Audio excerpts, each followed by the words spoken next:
An old steam pond launch in poor condition, part 10, a safety valve feature. During a steam test it was apparent that the safety valve was not good.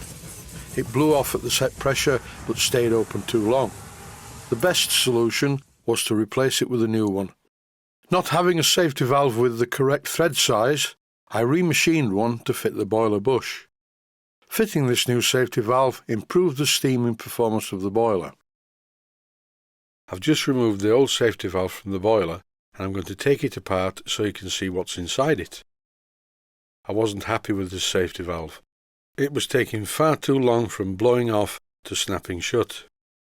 So here are the internal parts of the safety valve, and there's nothing really wrong with this safety valve other than it doesn't work properly. And also the adjusting ring is a little bit on the loose side.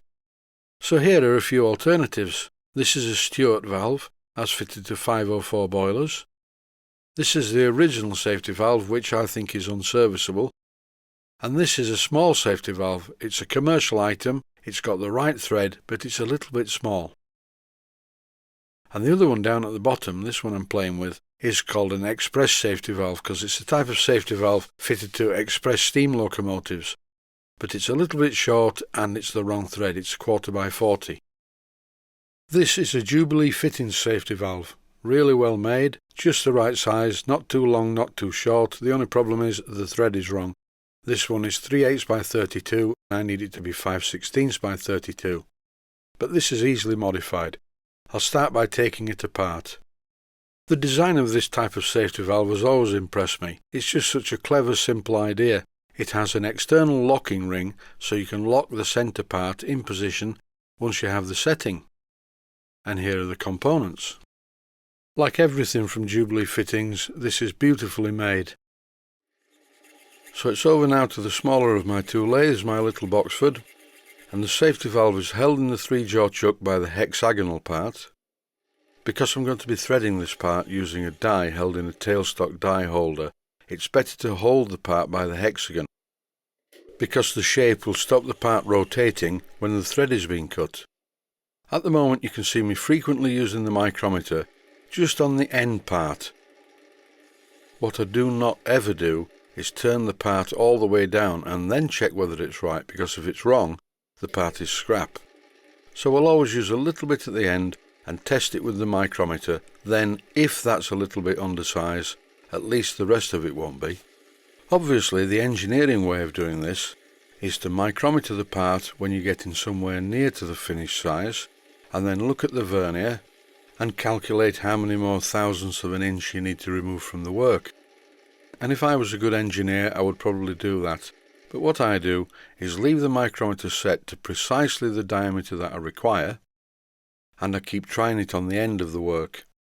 And by the way the micrometer actually feels on the end of the work, that tells me when I'm getting very near to the finished size. I tend to do as many things as possible by feel rather than mechanical skill, and it's worked for me over many years, and I'm not just talking about in the engineering department. The way I play music, I do it very much by feel. In this clip I'm using my old tailstock die holder to cut a 5/16 by 32 threads per inch on the end of the safety valve. As you can clearly see in this clip, I'm using the manual method to cut the thread. I'm holding the chuck with my left hand and I'm rotating the tailstock die holder with my right hand. I'm doing it very slowly and very smoothly, being very careful not to impale myself on the cutting tool that's sticking out of the tool post. That's in the right hand side of the picture, and out of shot at the front of the tool post is also a parting tool, and I should have removed that too. In actual fact, the camera angle makes it look like my hand's far too close to the cutting tool, but it isn't. So once the thread is cut, I will verify the thread by using a union nut. This is a 5/16 by 32 union nut, a little bit worn, but it tells me that the thread is okay. Before removing this part from the chuck, I'm going to use a paintbrush just to remove any chippings from it. Now it's time to reassemble the safety valve, including the locking ring. I'm initially setting the safety valve to blow off at a low pressure because for the purposes of the video I want to show me adjusting it on the boiler. In reality I could get this very close and then test it with compressed air, and I'll go through the motions of showing you how I do that anyway. To do a quick test on this valve, I could use a piece of silicone rubber at each end, one from the compressor and one to the valve, but instead I'm fitting it to the proper compressor part. And as you can see here, it soon blows. This is not blown into very high pressure, it's quite low, it's about 30 psi. That will do for starters.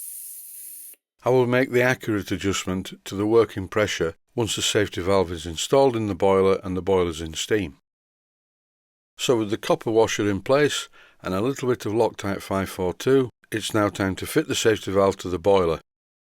The hexagon part of this safety valve is very close to the copper part, very close indeed, but it goes in okay and it's nice and tight.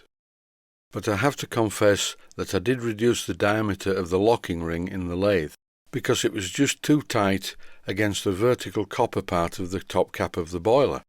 If you look at this image on screen at the moment, you will see that as I tightened the safety valve into the bush, the top part of the safety valve and the locking ring, which is pressing against the copper, started to unscrew.